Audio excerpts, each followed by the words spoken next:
Hello everyone, welcome back to my channel. আজ হলো Sunday আর আজ কিন্তু পূর্ণিমাও, গুরু পূর্ণিমা। তাই আমার সকল গুরুদেরকে জানাই প্রণাম, যারা আমাদেরকে অনেক কিছু শিখিয়েছে, বুঝিয়েছে, জানিয়েছে। গুরু মানেই যে শিক্ষা গুরু তা কিন্তু নয়। গুরু মানে অনেকেই। এই যে এক গুরু আমার পাশে বসে রয়েছে, আরেক গুরু ওই পাশে রান্না করে। আর সকালবেলা এখন খাচ্ছি চা, আর গোপুরা কিন্তু উঠে গেছে। এই যে চা খাচ্ছি, আজকে যেহেতু রবিবার, কর্তামশাইয়ের হাতের চা। আর গোপুরা সকাল সকাল উঠে খাওয়া দাওয়া সেরে নিয়েছে। তো এরপরে দুপুরবেলায় পুজো দেবো, আজকে যেহেতু পূর্ণিমা। কালকে তো পুজো দিয়েছি, কালকে লেগেছে, আজকেও একটু পুজো দেওয়ার ইচ্ছে আছে। আর এখন প্ল্যানিং হচ্ছে শাশুড়ি মা আর জামাই মিলে যাবে হচ্ছে বাজারে। তো ওরা বাজারে যাক। না, মেয়ে যাবে না, মেয়ে যাবে কারণ জামাই ঘরে পরোটা করবে না। পরোটা শনিবার রাতে পরোটা হওয়ার কথা থাকলেও এই শনিবার যেহেতু হয়নি, সেটা কর্তামশাই সেই গো ধরে রয়েছে। রবিবার সকালে ব্রেকফাস্টে হবে পরোটা, কারণ ও পরোটা খেতে ভালোবাসে। তো আমিও চেষ্টা করি যে পরোটা করে দেওয়ার, তবে আটারটাই করে দিতে চেষ্টা করি। তো আজকে ময়দার খাবে, তো মা বললো দে আমি মেখে বেলে দিচ্ছি, তুই ফটাফট করে ভেজে ফেল, কারণ এরপরে ওরা আবার যাবে বাজারে। তো কর্তামশাই আগেই একবার বাজারে ঘুরে এলো, ওর কিছু কাজ ছিল। তারপর মা রেডি হয়ে দেখো বেরোচ্ছে। তো আমার পরোটা মোটামুটি হয়ে গেছে, মা বেলে টেলে দিয়ে গেছে। আমি এবার আলুর তরকারি করব। আর দুজনে মিলে আজকে নাকি কি ভালো মন্দ বাজার করবে, সেই জন্য যাচ্ছে। আর এখানে দেখো আলুর তরকারিটাও আমি সেরে নিচ্ছি ওরা আসার আগে, কারণ বাজার থেকে এসেই খিদে পেয়ে যাবে। সকালে ব্রেকফাস্টে চা বিস্কিট এগুলোই হয়েছে। আর মা চলেও এসেছে, মা আর মায়ের জামাই দুজনেই এসে লাউ কাটছে, মনে আছে সেই লাউ এনেছিল আমার জন্য। আর দেখো পরোটাগুলো এত সুন্দর খেতে হয়েছে, কি দারুণ ফোল্ড হচ্ছে। অল্প তেলে করেছি, একদমই অল্প তেলে। আর আলুর তরকারিটাও নাকি জাস্ট অসাধারণ হয়েছিল, আমারও না খুব ভালো লেগেছে জানো। মোটামুটি রেডি করে দিয়ে চলে এসেছি। এখন মা মায়ের ডিউটিতে লেগে গেছে, মা রান্নাবান্না করবে, সমস্ত কিছু কাটাকাটি গোছাগুছি করছে। অনয় তার রবিবারের যে ডায়েরি থাকে, রবিবারের যে কাজগুলো তার থাকে, ওই কাপড় কাচা, তারপর টুকটাক ওর যে কাজগুলো শেভিং করা এটা সেটা থাকে, সেগুলোতে লেগে পড়েছে। আর আমি এখন বিছানাটা গোছাবো, সকালবেলা বিছানা গোছানো হয়নি এখনও। তো রবিবারে জানো তো বিছানার চাদরটা তুলে আবার নতুন চাদর পাতি। তারপরে না একটা ভিডিও এডিট করব, যেহেতু রান্নাবান্নার দায়িত্ব আজকে নেই। একটা জিনিস জানো তো, আমি তোমাদেরকে বলি, ভাবি কি যে রান্নাবান্না হচ্ছে সবচেয়ে বড় ডিউটি আমার অন্তত। হ্যাঁ, তো ওইটা যখন নেই, অনেক রিল্যাক্স করব, 2-3টে ভিডিও এডিট করব, ধীরে সুস্থে দেখে করব, এটা ওটা সেটা কাজ লেগেই থাকে। এটা তোমাদের সাথে হয় কি না আমি জানি না, কিন্তু আমার সাথে প্রচুর হয়।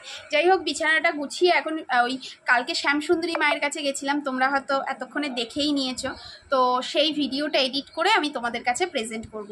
আর আমার ভিডিওগুলো জানো তো একটু তাড়াহুড়োর কারণে, আমি একটু চেক না করে নেওয়ার কারণে কি হচ্ছে কি বলো তো, ভয়েস ওভারগুলো না ওভারল্যাপ হয়ে যাচ্ছে, দুটো ভয়েস ওভার একসাথে হয়ে যাচ্ছে। তো সেই জন্য খুব সমস্যা হচ্ছে। তো আজকে একটু ধীরে সুস্থে দেখে শুনে ভয়েস ওভারটা করবো। কি বলার আছে বলো? গুড মর্নিং সবাইকে। গুড মর্নিং, এখন গুড নুন হতে চলে, 11টার বেশি বাজে। 12টা তো বাজেনি। 12টা বাজেনি, এটাও সত্যি। Hello YouTube family.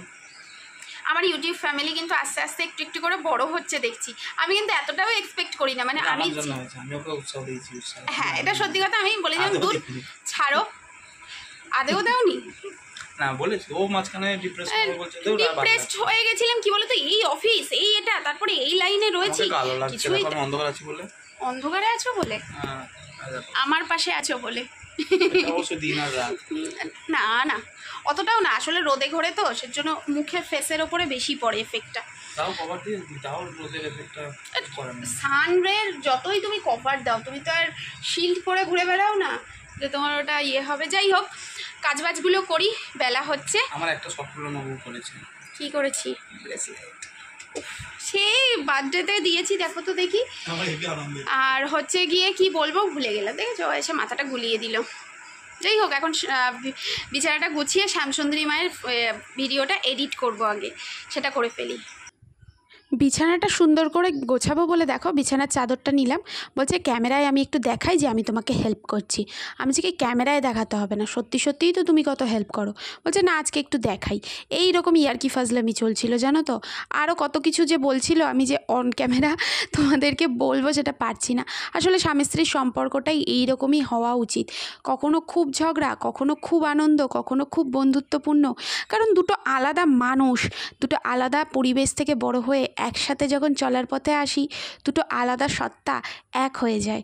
তবে হ্যাঁ, আমার অনেক সময় মনে হয় যে দুজনে মনে হয় একসাথে আর থাকতেই পারবো না, দুজন দুজনের বিরোধী। আবার কখনো কখনো যেন মনে হয় কি ওকে ছাড়াই আমি থাকতে পারবো না।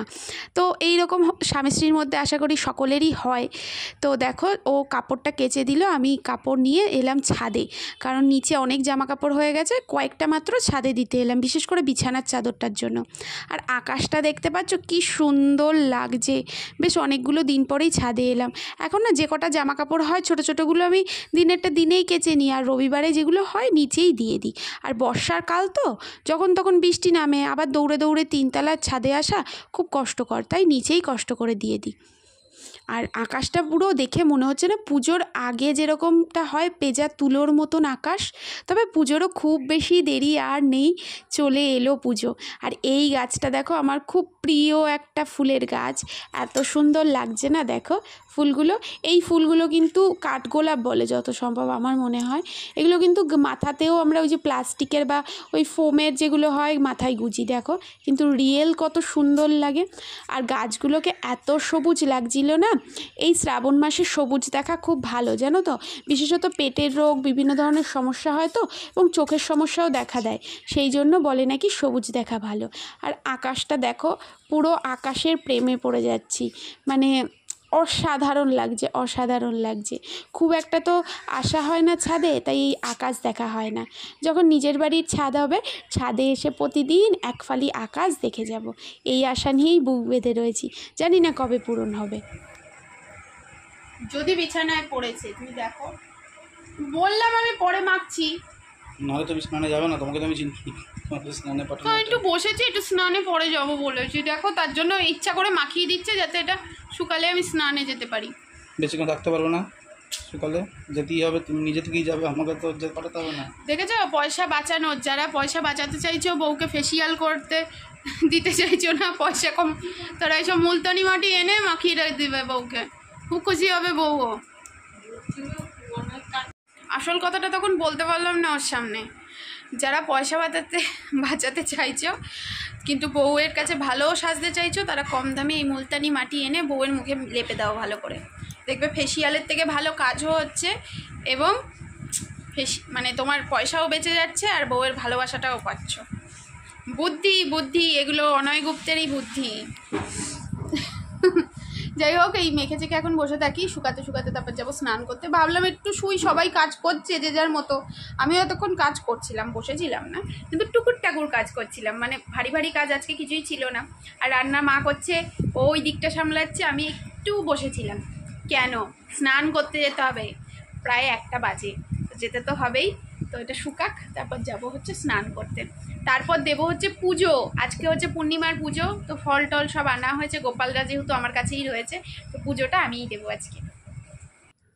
অনেক দিন পরে জানো তো গপু ভাইদের সাথে এতটা সময় কাটাতে আমার এত ভালো লাগছে। বিয়ের আগে তো আমার 3টি মাত্রই কাজ ছিল, ওই বিছানা গোছানো, ঘর মোছা, আর হচ্ছে গপু ভাইদের সেবা দেওয়া। 3 বেলা দিতে পারতাম না, দুপুরবেলাটা কিন্তু আমার দায়িত্বে থাকতো, কখনো কখনো রাতেও দিতে হতো, তবে দুপুরের পুজোটা পুরোপুরি আমার দায়িত্বে ছিল। তো অনেক দিন পরে এই দায়িত্বগুলো পালন করছি। আর এখানে ভিডিও করে দিচ্ছে আমার মা, বলছে দে আমি ভিডিও করে দিই তোকে।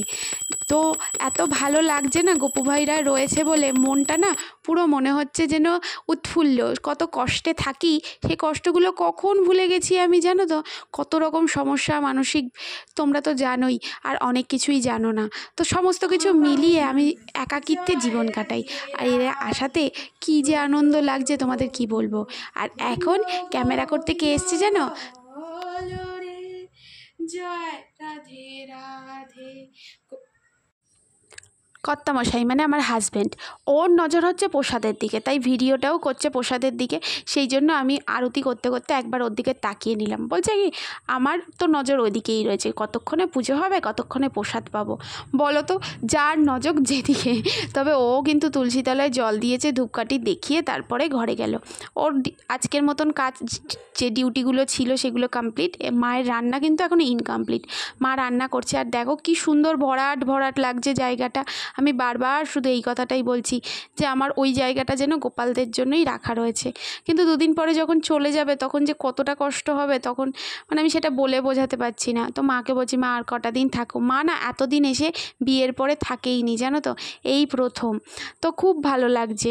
আর এখানে দেখো আরতি করে নিলাম সব জায়গায়, আর স্টুডেন্টের বাড়ি থেকেও প্রসাদ দিয়ে গেছে। এই দেখো আমার ভোলে বাবাকেও সুন্দর করে সাজিয়ে দিয়েছি। শ্রাবণ মাস বলে কথা, ওনার দিন তো আসছে, সবাই কত কত জল ঢালবে, ওনার তো ঠান্ডা লেগে যাবে বলো তো। তবে শ্রাবণ মাস আলাদা করে আমি কিছুই পালন করি না। আর এই দেখো গোপুদেরকে এই জায়গাটায় আমার মনে হচ্ছে যেন ওদের জন্যই আমি ফাঁকা রেখেছিলাম, কিছুই তেমন ছিল না। আমার মনে হচ্ছে আমি যেন এই গপুদের রেখে দিই। তো রাখা তো যাবে না, সেটা উচিতও না, মায়ের গপু রাখা যাবে না। তিনজন কি সুন্দরভাবে, প্রথম দিন একটু কষ্ট হয়েছিল কোথায় রাখবো ভাবতে ভাবতে, এখন দেখো পুরো জায়গাটা জুড়ে নিয়ে সুন্দরভাবে রয়েছে। আর এখানে দেখো সিন্নি প্রসাদ রয়েছে, স্টুডেন্টের বাড়িতে আজকে গুরু পূর্ণিমার পুজো হয়েছিল, সেটা দিয়ে গেছে। এগুলোই প্রাপ্তি আমার কাছে, জানো তো। আর মা এখানে প্রসাদ 3 জনের জন্য আলাদা করছে। আমার যে কটা বাচ্চাকে পড়াই, বাড়িতে যাই ভালো মন্দ যা হবে না কেন, গাছের যে ফলটাই হবে না কেন নিয়ে চলে আসবে। সবসময় ভিডিও করা হয় না, কিন্তু এগুলোই আমার মনে হয় আমি গুরু হিসাবে হয়তো এটাই আমার প্রাপ্তি। আর আজকের রান্না দেখা, আজকে কিন্তু নিরামিষ হচ্ছে না আমাদের বাড়িতে। তো এখানে স্যালাড রয়েছে, আমের চাটনি রয়েছে, এখানে রয়েছে হচ্ছে লাউ চিংড়ি। আর যেটা স্পেশাল হয়েছে, জামাই আর শাশুড়ি মা গিয়ে নিয়ে এসেছে, সেটা হচ্ছে গিয়ে এটার মধ্যে কী বলো তো, এতক্ষণেও বুঝে গেছো নিশ্চয়ই। এখানে রয়েছে হচ্ছে মাটন। তো আজকে মাটন খাবো বলে অনেক দিন ধরে ভেবে রেখেছিলাম। তো আমি তারপরেও বলছিলাম যে আজকে পূর্ণিমা, আজকে থাক, কিন্তু সোম মঙ্গল 2 দিন আবার হচ্ছে আমার নিরামিষ। আর এখানে জিরাকাঠি রাইসের ভাত। তো এখন হচ্ছে সন্ধেবেলা 6:30 বাজে। আমরা যাচ্ছি সেই মন্দিরটায় যেটায় আমরা প্রত্যেক রবিবার দিন যাই। তো আজকে মাকেও সাথে নিয়ে যাচ্ছি। মা এইরকম গেট আপ দিয়েছে, আমি এইরকম সিম্পল। তো খাওয়া দাওয়ার পরে ঘুম দিয়েছি, ভালো একটা রবিবারের ঘুম, যেটা দিতেই হবে, সারা সপ্তাহে যেটা হয় না। মানে মন ভরে ঘুমটা দেওয়া হলো।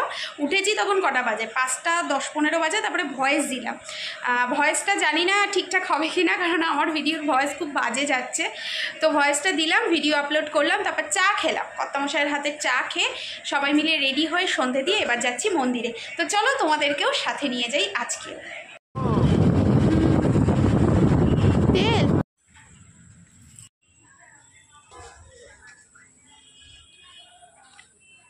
মা দাঁড়াও, আমাদেরকে নামিয়ে দিল। ও ওখান থেকে সরিষার তেল কিনে নিয়ে আসছে, সর্ষের তেল আর ধূপকাঠি, তার জন্য আমাদেরকে নামিয়ে দিল। আমরা হেঁটে হেঁটে যাচ্ছি।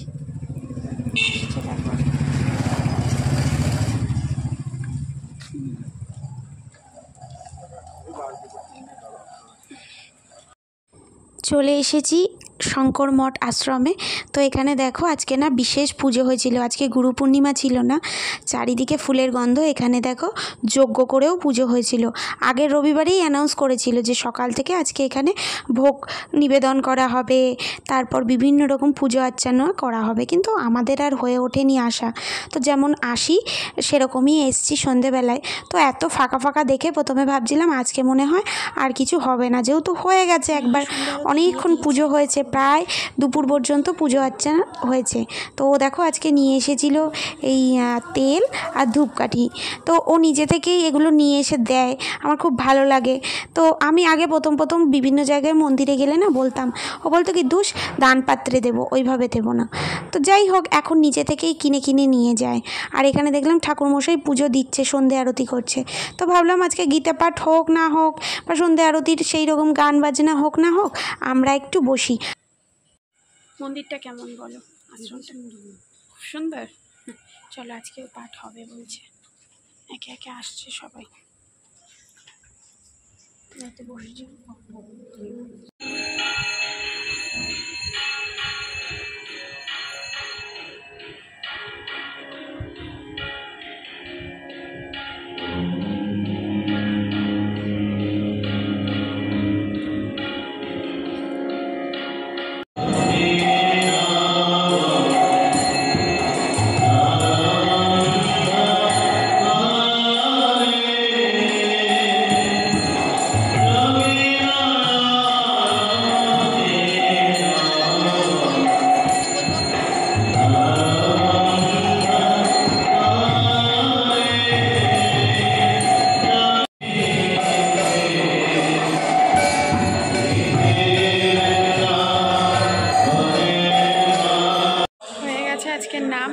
যখন এসেছিলাম তখন কেউ ছিল না, কিন্তু বহু লোক আজকে। ভেবেছিলাম তো হবেই না আজকে, তবে গীতা পাঠটা আজকে হয়নি। আজকে প্রার্থনা সঙ্গীত সবই গাওয়া হয়েছে, আর প্রসাদও নিয়ে নিয়েছি, যে প্রসাদ। আর চলো এবারে ভোগ নেব। এখানে প্রসাদ দিচ্ছে আজকে, খিচুড়ি ভোগ। এই যে